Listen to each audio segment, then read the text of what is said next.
Right, welcome back to the Young Fan Podcast and welcome to another League One predictions and preview show. Today we are going to be going through a full programme in Sky Bet League One, the key players in these fixtures, how these sides fare going into these big clashes, and most importantly, maybe giving a little bit of a prediction as well. And that reminds me, in the comment section down below, give me your predictions. How are you feeling ahead of this match week? Let me know. Leave a like and subscribe on the road to 4,000 subscribers before Christmas. That would be absolutely incredible. The content is flying at you at the moment and hopefully you do enjoy it. Hit that notification bell as well. That way you'll be notified when I go live, all day recorded episode just like this one. The previews and the predictions are back, of course. Last week and last weekend we had the FA Cup, which meant that we didn't really need to do a predictions and preview show for League One, funnily enough, with no games, but we're back and I'm looking forward to it. Let's dive straight into it.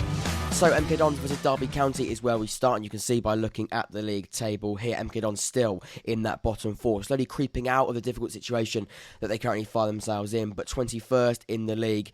It's not great, is it? 10 defeats from 16 games. Recent form, I mean, really recent. The last two have been better. They drew and they beat Charlton at the Vale, which is a really, really impressive result. Not many sides are going to be able to do that and have done that so far this year. They had a really good home record, Charlton. MK Dons went there against the odds and won 2-0. Of course, they were down to 10 men, Charlton, and MK Dons got a little bit fortunate with a couple of decisions, the penalty being quite a key one, but they still played better than Charlton. Charlton weren't very good, and MK Dons had to turn up and put in a performance that not many people thought they could do based on what we've seen so far this season. That has to be respected. But we did a deep dive into MK Dons and to a lot of other clubs when looking at the XG and looking at the sort of broader statistics across, XG, across team sequences, pass completion. Watch the video. That's the best way of describing that. But ultimately, it was really fascinating, and it showed that MK Dons are not the ruthless attacking side that they were last year. They're still trying to play the way that they want to under Liam Manning, and that is, quite a patient, intricate team, but they're not getting that output, they're not scoring the goals, they're not being as ruthless, and they're being much leakier defensively, and you put all that together, that is probably why they are in the position that they currently find themselves in. As for Derby County, not in that top six at the moment, but a win could certainly put them in there. On 25 points, two teams in that top six are on 27 points. Of course, Pompey and Bolton will come onto their games and see maybe, of course, if Derby do want to get in there, they have got to look at the likes of Portsmouth and Bolton and their results. But this is going to be the aim for Derby. Can we, do our job and win our game? But there is a little bit of that incentive. A win would get them into those playoff places. 7 wins from these 16 games, a little bit inconsistent. They've had a change in management. They've had quite a difficult, and we expected it to be quite a difficult season in League One. Lots of things off the field in the summer has had an influence on that. Ian Rosner has now completely left the football club. He's now at Hull City. Paul Warne, a very successful manager in League One, has now come in. He's still trying to work out what his best team is and how to get the best out of what is a very talented Derby County squad. I think there does need to be some reinforcements come January, like quite a few clubs, but Derby in particular. Whether they can do that on a financial level, I think free transfers are going to be the way forward. But get to January, get to that month, and sort of assess it there. If they can get into that top six by that point, then that'll be a really good place to be. But it's not going to be easy, weirdly enough. And although, you look at the positions just on the left of it here, 7th and 21st, there is a gap between these two sides in terms of position. MK Dons, they could be turning the corner. They were positives against Charlton, but a 0-0 draw against Cheltenham the following week wasn't as good, and maybe Charlton just weren't very good on the night, and MK Dons were just better and took advantage of a poor opposition on the night, it must be said. Let's have a little look at Derby County's sort of recent fixtures. Obviously, they played in the EFL Cup and they played in the FA Cup. So MK Dons played in the EFL Cup and the FA Cup. The last game that we saw Derby County play was actually last night when they played against Liverpool, and they drew 0-0 and then lost on penalties. But a really good effort against quite a youthful Liverpool side. It must be said, it wasn't a strong Liverpool side, but they did have some really good young players in there. And Derby, they held strong. They played quite a strong lineup, as you would expect against an opposition as good as Liverpool, really. And they gave it a really, really good go. So there will be positives to take from that, and it's another opportunity for Paul Warne to really see what his team's all about. And like I said, for MK Dons, maybe that positivity from that 6-0 win over Taunton and 2-0 win over Morecambe, could play a part. We'll have to wait and see. But they've got some 2 big games coming up. Derby's the first one, of course, this one, and then Barnsley away the following week. But let's see what happens. Will the bit of momentum that MK Dons are trying to build continue and allow them to push on in terms of results? In terms of the odds, MK Dons are the underdogs. They're on 26% when it comes to the bookies, 14-5. Derby County 1-1, so exactly evens. They're on 50%. Interestingly, Derby do exactly the same with those odds at 50%. MK Dons slightly better. So when you look at the specific odds, MK Dons have got an edge. But when we look at the bookmakers on face value, it does see Derby County the favourites in this game. I'm going to go with a Derby County win. Unfortunately, I don't think the issues of MK Dons have completely gone away. I think this Derby County side will have enough to win the game, and I'm going to go 2-0. Sorry, MK Dons. I'm trying to sort of push the positives and try and be as fair as I can. I'm not sure about you this season. I'm really, really not.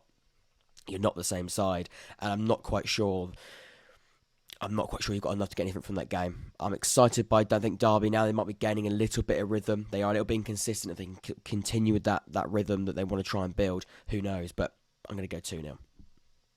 Right, then let's get out of the way early, shall we? Let's do it. We always try and leave it late, but let's not do that. Oxford United versus Port Vale in Sky Bet League One on Saturday. Actually, I'm doing a match reaction live on the radio after it's on BBC Radio Oxford. You can watch it if you're in the Oxfordshire area. Of course, it's the local radio, or you can watch it on BBC Sounds. It will be available on BBC Sounds live and after as well. Wasn't at the game. About 5 o'clock, I'll be reacting to it with of course the commentators of the match, a few of the special guests as well.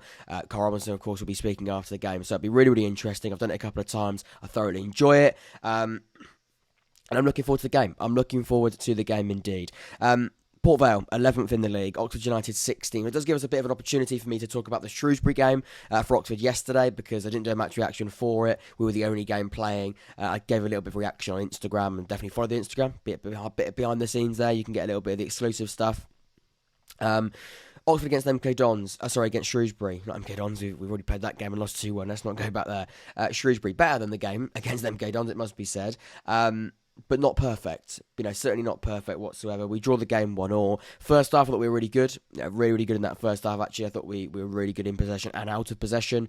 Second half, I think we just sort of tried to hold on, and that's dangerous. And that isn't normally what we try and do. But I think the desperation to get something from that game sort of naturally fell into the way we were trying to play. We tried to hold on to a 1-0 lead, and we gave away so many set pieces. They scored from a set piece, and it was almost like it was going to come. You felt there was going to be another charge of Shrewsbury coming at you, because we allowed them to get back in the game. We're actually unbeaten in the last 4. We haven't lost in the last 4. We've, of course, played Pompey, Bolton, Fleetwood and Shrewsbury last night. Can we continue it at home against Port Vale? I really, really hope we can. Should we? On paper, probably. In terms of, I say on paper, probably not. I mean, we probably should. I still feel like our squad is better than Port Vale's, if I'm being completely honest with you. But Port Vale are doing better, so maybe not on paper. Maybe that's a bit more the fan instinct inside me has sort of gone away from that. 11th in the league, Port Vale, and doing really well. Of course, a side that I got promoted into League One last year, and are actually doing what Cheltenham did, doing what Cambridge did last season when they got promoted, be a bit of a dark horse and be a bit of a nuisance for teams, because they don't really expect them. And there's no coincidence, I don't think. Port Vale, Exeter, these are two sides that got promoted 11th and 12th. They are going to be a bit of a dark horse, and they're going to sort of run a little bit off the fact that teams might be a little bit complacent against them and not take them as seriously as they should do. And they're going to pose a threat in different ways. So fair play to Port Vale and how they've done so far this season. They've certainly got strengths, and we've got to be at our best. And Oxford United at the moment, in the grand scheme of things, aren't at our best, but Saturday, let's bring it on and see what happens. Positives to take from that game against Shrewsbury. It wasn't bad. It's not a bad point. Look where Shrewsbury are away from home. It's not that great. Not that bad, but again, not great. But yeah, let's see what happens against Port Vale. I'm looking forward to it. Also, a question: I don't know whether or not Jack Stevens can play. Of course, he's on loan from Oxford to Shrewsbury to Port Vale, so I'm not quite sure how that works in terms of a loan deal. I probably should know. I don't know whether or not that is confirmed, whether or not he can play. But of course, he's been in really good form for them as their number one goalkeeper this year. So let's see what happens there. I presume because it's a parent club, he won't be able to play. That's just my guess there. In terms of the odds, Oxford United are favourites 44%. Port Vale 30%, so I think the home advantage is playing a part, and also I think Oxford are in a fairly good place. We are scoring more goals recently, which is always a positive. Now hitting the 20 mark, we are still conceded 20 goals, and we've got exactly a 0 goal difference. But let's move on. I'm going to go with Oxford United to win the game. I'm going to go 2-1. Won't be easy though. It won't be easy. My optimism is certainly playing a part there. I'm going to go 2 on Oxford. I think we've just got this one in the bag. Home advantage, which isn't really an advantage for Oxford because we've had an awful home record. But let's see what happens. Let's try and turn it around and make the Kasama fortress again. Maybe not. Let's move on. Right then, let's go to Burton Albion against Charlton. Burton still in that bottom four. Charlton actually haven't won a game in their last two, but that 4-4 draw against Ipswich was absolutely incredible. The game of the month, the game of the season so far, in my eyes. One of the most incredible stoppage time moments I've seen. Was it 3 goals in stoppage time? One for Ipswich. They thought they'd won the game, make it 3-1. And then 3-1? Was it? How did that game go? I've got to remind myself. It was definitely 3 goals. There might have been 4 goals in injury time, wasn't it? It finished 4-4. Let's get it on here. Completely irrelevant, but no, it's sort of relevant, isn't it? I'll try and pretend it's relevant because it's a Charlton. That's the game we're looking at. Let's have a little look at the game. That's the game we're trying to look at. This is the one here. It was 4 goals, wasn't it? Yeah, 4 goals in injury time. 3-2, 4-2, 4-3, and 4-4. Absolutely incredible stuff. Charlton, they can maybe take some of that exciting attacking football into the game. Maybe need to sort it out a little bit defensively. But if we're being completely honest, and sorry, Burton fans, take this the right way, I don't think you've got the same attacking threat that Ipswich did or do have. Sorry, excuse me. Burton only on 12 points from 17 games. Back-to-back defeats for them again recently, which isn't great. And Burton do find themselves still in a very sticky situation. Only 2 points from MK Dons, who've got 14 points in 21st. So they're not dead and buried. It's very, it's still fairly early days, 17 games, and a lot can change. But I am worried for Burton. I am a little bit worried. As for Charlton, the aim will still be, can we potentially sneak? It probably would be against the odds, really, sneak into that top 6. I like their squad. I think they have got a really good squad, and I've said it on countless occasions. I was really impressed when I watched them against Portsmouth. Really impressed when I saw them in the second half against Oxford. Not the first half. I thought they were pretty. They weren't very good at all, really, in the first half. But second half, I was impressed, and I think the way they dealt with a very difficult situation, they could have easily dropped their heads at 4-2 down against Ipswich, and they came back and they came through. So that has to be a massive positive for them. So, I like what they've got going on there. And Bengana is also someone who is trying to play a really expansive attacking style of play. Again, in the video, you can see they are sort of topping the charts for some really good football. In terms of the bookies, 36% for Burton, 40% for Charlton. Interestingly, Burton edge it on a specific odds. I don't see anything other than a Charlton win here. Burton could, it would be a surprise, but they could do it. Anything's possible in League One. We've seen much stranger things, but I think Charlton have got this from the bag. I'm going to go 2-0 Charlton Athletic in this game. Right then, let's go to Bristol Rovers against Fleetwood Town. Bristol Rovers currently 17th in the league. Haven't won a game in their last 3, but some big points on the road. Of course, they went to Sheffield Wednesday and they drew 1-1. Plymouth was also 2-2 as well. So, look at where Plymouth and Sheffield Wednesday are in the league, first and third. Some big points. Disappointing in their last game against Derby County, but those last 3 games have been tough, haven't they? Look at Sheffield Wednesday, look at Plymouth, and then you look at Derby County. They're the top sides, and in a very difficult scenario they find themselves in. And against Derby County, they didn't do too bad. They didn't get embarrassed at all. 4-2 doesn't really reflect the way that game was going. I think Bristol did do really well in that one, but of course, I think in the end a little bit of quality came through, and Derby sort of prevailed. And maybe the 12th men of the home crowd, were very helpful for Derby. I imagine that was the case. I look at Fleetwood and how they're doing. Last 3 games, actually also unbeaten. Drew to Oxford United 1-1. Was that their last game they've played? Yeah, it was 1-1 against Oxford United, and 3-0 win against Accrington Stanley. And against Oxford, they were really difficult to break down, and I imagine that will be the same again today. They've got quite a good away record actually, and they do score. I think they've scored in every game away from home this season. So I imagine they will score away from home if we're going off that trend. But now I've said that, I probably have jinxed it. Only 1 point between these two sides as well. Fleetwood, they'll be hoping not to draw the game. They've got 9 draws, the side with the most draws in the league. They'll be hoping to sort of maybe get a win from this game. That'll be the aim, but it won't be easy because Bristol Rovers, they have big aims. And Joe Barton, whether you like him or not, he is a manager doing quite well at Bristol Rovers. And it's very tight. They've had a really good month, really. Although they haven't lost a game in the last 3. Look at the opposition. There's context behind that. 20 points they currently find themselves on. 7 points, and that's how tight it is. 7 points, and they're in that top 6. Looking at the odds, 45% for Bristol Rovers, 29% for Fleetwood. It does see Bristol Rovers the favourites. I'm going to go a draw. Sorry, Fleetwood, and maybe Bristol Rovers might see that as a negative, but I think a draw is going to be the result here. I'm going to go 1-1 in this game. 1-1. A goal for Fleetwood away from home. That isn't a bad prediction, I don't think. Right then, Forest Green Rovers against Wycombe Wanderers. You can see by looking at the league table, Wycombe Wanderers are currently 13th in the league. Forest Green Rovers 23rd in that bottom four and are struggling. Look at the recent form. Haven't won a game in their last 5. They've lost 10, only won 3. 4 draws.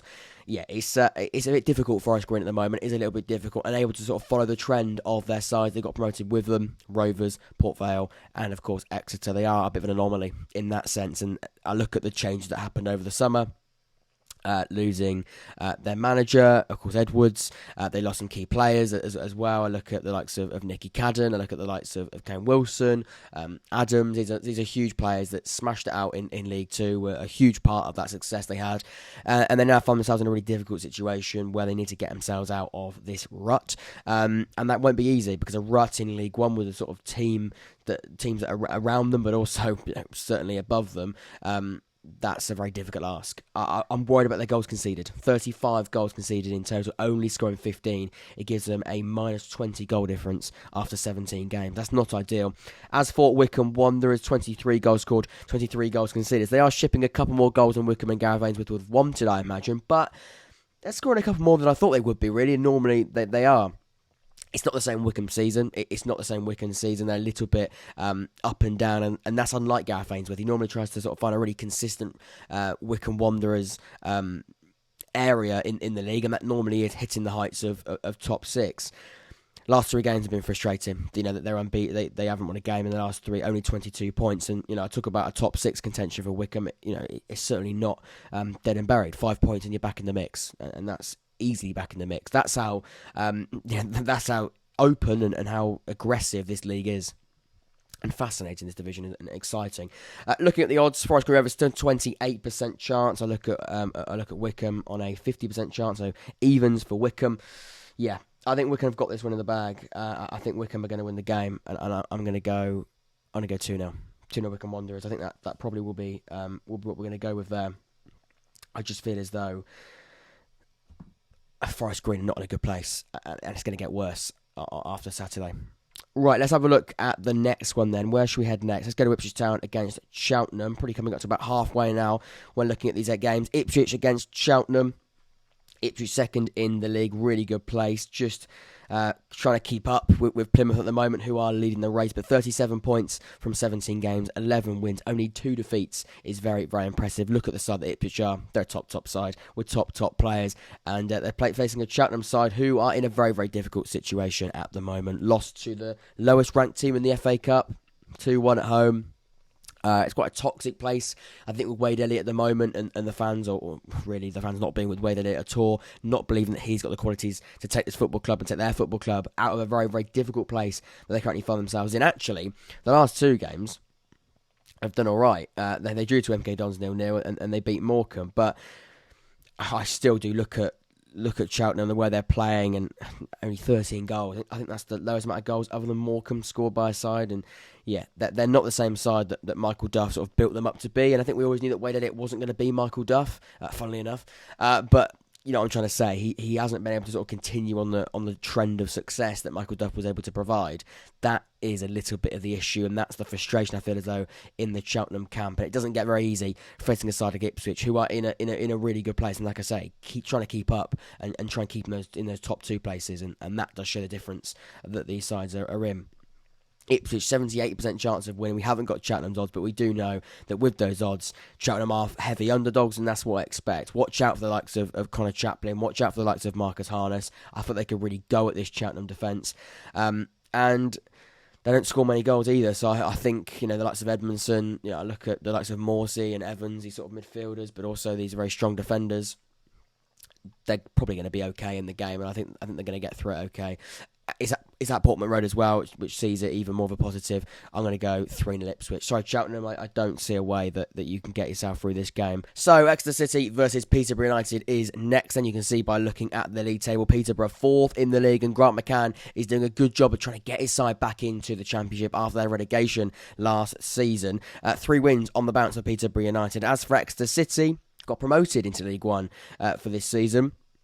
A little bit up and down, but generally across the board. Let's look at Exeter season. They've done really, really well. Lost, of course, Matt Taylor to Rotherham United. Brought in a new manager. They had Nicholson, of course, as well. They've had it quite hard, haven't they, Exeter? They've had it really quite difficult. And for a start that just get promoted into League One, they want a little bit of stability. They haven't been able to have that, and you've got to give them massive credit for dealing with that exceptionally well. And the players have got to take a huge credit and take huge credit as well. Exactly mid-table, having a really good campaign, 28 goals scored, Sam Nombe, Stansfield, these strikers, these attackers and others as well. Look at Giovanni Brown, they're on form and they're scoring goals and they're helping their side out massively, and they've got them in a really good position, and one that I don't think many people thought they'd be in, and that's really quite exciting for Exeter. Long may it continue, that'll be the hope for them. Exeter, when looking at the odds, 33%, Peterborough United 42%, 30% for Exeter specifically, Peterborough United 37%. It does see Peterborough United the favourites. When looking at the recent games, Exeter playing against Salford in the FA Cup. That was Peterborough United playing Salford in the FA Cup. That's 0-0. Exeter, amazing FA Cup game. 3-2 against Port Vale. That was a great game to follow. They were down at points in the game. They came back, brilliant resilience. 2 worldies in that game as well. Really, really exciting. Of course, the last league game they played was a Devonshire derby, and they went to home park. They went to Plymouth and did what not many sides can do. We spoke about it in the video with Tom. The sort of the League One reflection, October reflection. They went there and they lost the game, but they absolutely went for a very, very difficult style of play. In the end, you have to say because they lost didn't work, but it did work at times. They went for them and they attacked, and it caused a lot of problems because I don't think Plymouth are sort of a side that usually find themselves being attacked at home. Sides try and sit back and try and grind and find it quite a frustrating, or make it quite frustrating. And Exeter did the opposite. And at times in that game, they definitely sort of saw the rewards for that. It's going to be a challenging game. This one it is, and I think Peterborough they are going to be the favourites. The bookmakers do see them as the favourites, and you can probably see why by looking at the league table. But I'm going to back Exeter here. I sometimes try and go with the more logical one, but I think League One isn't very logical. So I'm going to go 2-2. I'm going to go 2-2. A lot of people say that the Peterborough United will win this game comfortably because of how good they have been in recent weeks and their league position. But let's go 2-2. Let's spice it up a little bit. Both guys like to score goals, and I think Exeter will sort of see the positives, and I think under their new manager, who seems as though he's quite a I think, brave manager, he'll say, let's just go for this. Let's go for them and make it quite difficult. Peterborough, they have got their flaws. Going 1-0 down, they don't like that. They've got, look, I'm making it sound like Peterborough United are going to be, look, they don't like going 1-0 down. That is an issue for them, but the quality they've got, look where they're in the league table. Johnson Clark-Harris is an amazing number 9, and somebody that, give him a split second, give him a chance, he's probably going to take it. Right, then let's go to the final 2 games, I believe. 3 games. Shrewsbury against Barnsley's up next. Then we've got our final 2. Shrewsbury currently find themselves 10th in the league. Watched them against Oxford United last night. They did well in the second half, a little bit better, I thought.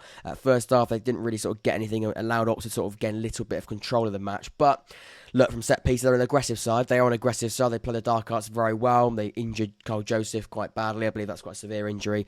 I'm not going to blame that because I think you've got to do what you've got to do, haven't you, to win games of football. It's never nice, and they were physical, and it wasn't a very nice challenge, and they're quite rough. But that's a style of play, and that's what you should expect from Shrewsbury. It's annoying, but accept it. They're going to try and make this a really difficult, edgy game, and they're going to make it quite a battle. And Barnsley got to be up for that battle. Has Michael Duff's side in a position where they can be up for that battle? I don't know. They're 8th in the league at the moment. They did win their last game, but before that, very, very difficult actually, and I think he's still learning. There's still a transition at Barnes. They're still trying to work out exactly what they want to try and do, and Michael Duff's working out exactly where he wants to take this side. I think they've got to stick by him. I think they will. But it's not easy, and you've got to sort of get through those difficult moments. And I believe with time, with patience, they will do that. They have played 1 game less. They are at that bottom, out of that top 6, and on 24 points. It is very tight. We keep saying it, but it's true. But they've got to be up for a fight, because this Shrewsbury game is going to be a fight. Barnsley, 40% chance of winning. Shrewsbury, 33%. I see Barnsley win this game. But I also know Shrewsbury won't make it easy. So I'm going to go 2-1 Barnsley. But wouldn't be surprised with 1-1. But I'm going to go 2-1 Barnsley and back Michael Duff, because he's going to try and back up the last one they got, and also try and close that gap and get back into that top 6 as quickly as they can, because the pressure is on, whether he likes it or not, and time, unfortunately, isn't really on his side, because we know how I think important it is for a side like Barnsley with high expectations to be in there, and I think that's really important. So let's see what happens. I'm going to go 2-1 to Barnsley.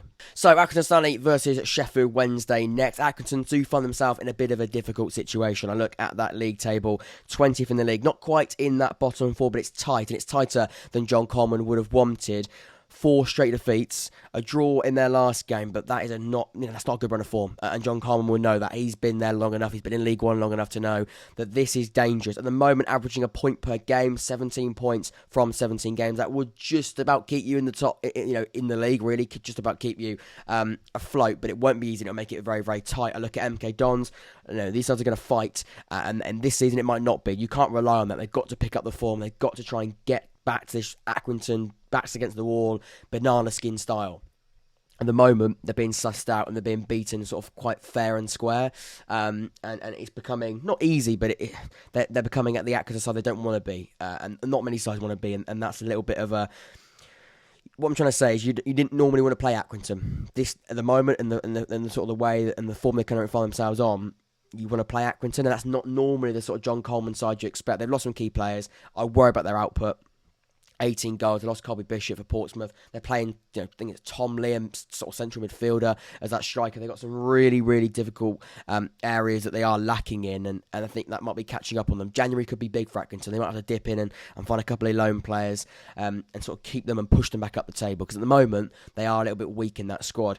I look at Sheffield Wednesday, they're third in the league, actually haven't lost a game in a while. Last 5 in particular, they're unbeaten. 34 points, 17 games played.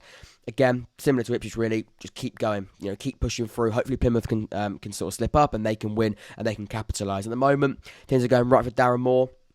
On the whole, there's certain things that, like drawing at home to Bristol Rovers, although Bristol Rovers are very good on the day, they want to be winning that game. And at home against Hillsborough, that's exactly the sort of aim that they want to try and do. They need to go and win that game. And unfortunately, they weren't able to. But in this game, they're heavy favourites. They're 60% favourites.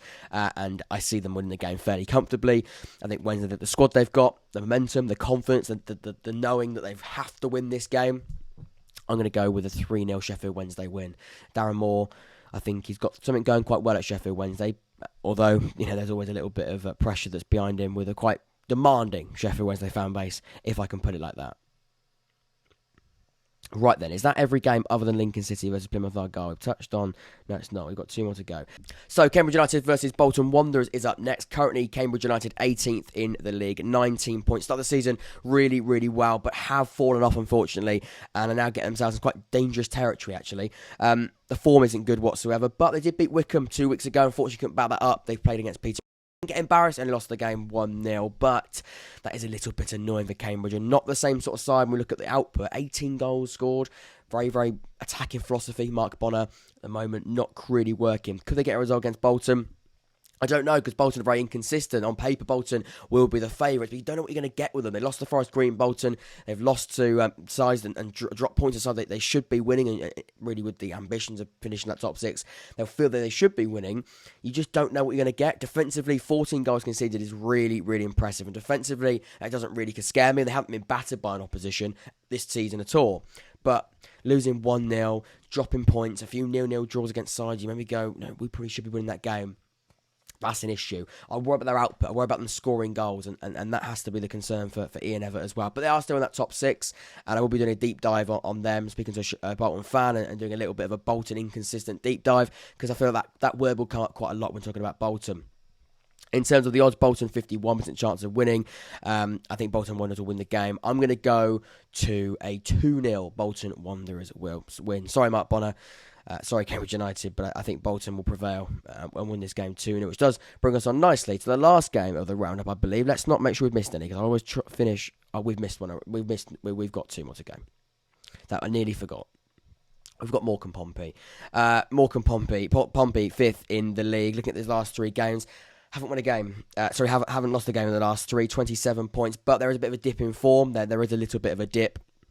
And they've sort of found themselves in a little bit of a frustrating position at the moment, where they started really well, and now they are sort of having to deal with a bit of a difficult run. Can they get through it? They need to. If they want to get in that top 6 and stay in that top 6, they have got to sort of get through this quite difficult, turgid point. Injuries have played a massive factor, have made a massive part. We believe Joe Morale's back. Moran Pack, Lowry, these are all players that have been missing. Key midfielders, key players coming back in. Hopefully, with them coming back in, the form does change. They are part of the side that was doing very well at the start of the season. You'd like to think they can now sort of get Pompey going again. As for Morecambe, 22nd in the league. Last 3 games haven't done very well. Really across the season, 8 games they've lost out of 17 isn't great. They have drawn the last 2, so they haven't lost in the last 2, but I worry about Morecambe. I do worry about them again. Not scoring many goals. 13 goals they've scored this season. Cole Stockton, the striker, that was a massive part of them last year, not being the same player. That's a big factor for me. I think Portsmouth have got this one on the bag. Dare I say it, Tom's going to the game. He was flying home from his holiday early to go to Morecambe. If I don't say that's commitment to the clause and commitment to your football club, I don't know what is. Hopefully Tom does fly back for a win. That's what he'll be hoping for. Pompey, I think you win the game. I'm going to go 3-1. Portsmouth. No, I don't actually. I'm going to go 2-0. I don't think Morecambe are going to score. I'm going to go 2-0. Which does bring us on finally to the last game we're going to be talking about, because I haven't forgotten any, which is always nice. Lincoln City against league leaders Plymouth Argyle. Plymouth flying at the moment, 41 points, now trying to bridge a little bit of a gap between themselves and second and the other bunch of teams. But like I've been saying, these sides are going to try and be winning games and hoping that Plymouth do slip up. As for Lincoln City, such a bizarre season. It does get weird. They've won some massive games this season. They've gone to Ipswich and they've won 1-0. They've drawn to Sheffield Wednesday 1-1, and they go and then lose to Port Vale. So weird, inconsistent, but certainly on the day can be a real threat, and they're going to be hoping they can pose a little bit of a surprise on Plymouth, like they did to the likes of Ipswich and Sheffield Wednesday, who are second and third. Looking at the odds here, 31% chance for Lincoln City, 43 for Plymouth Argyle. That's a Ballymumba, Morgan Whittaker, Azaz, Cosgrove. I could go on. These are players that are really quite exciting, and Plymouth will be hoping that those key players can get them through quite a difficult away ground at Lincoln City, in the fact that they will pose a threat and they will try and be a bit of a surprise team in this game. It wouldn't surprise me if Lincoln got something from the game, and I think Plymouth have got enough. I'm going to go with a 2-1 Plymouth Argyle win. And that does round up all of the preview and prediction action for the episode today. Hopefully you do enjoy it. Let me know in the comment section down below your predictions, also how you feel going into this match week. Lots of content, of course, the roundup, deep dives, Sheffield Wednesday deep dives, week. I think we've done some sort of team of the week, 1 player per club soon as well, which is very exciting. Let me know your suggestions in the comment section down below. Please leave a like and subscribe. I've been Jack. This has been the Fan Podcast. Take care, stay safe. I see you all very soon. Take care.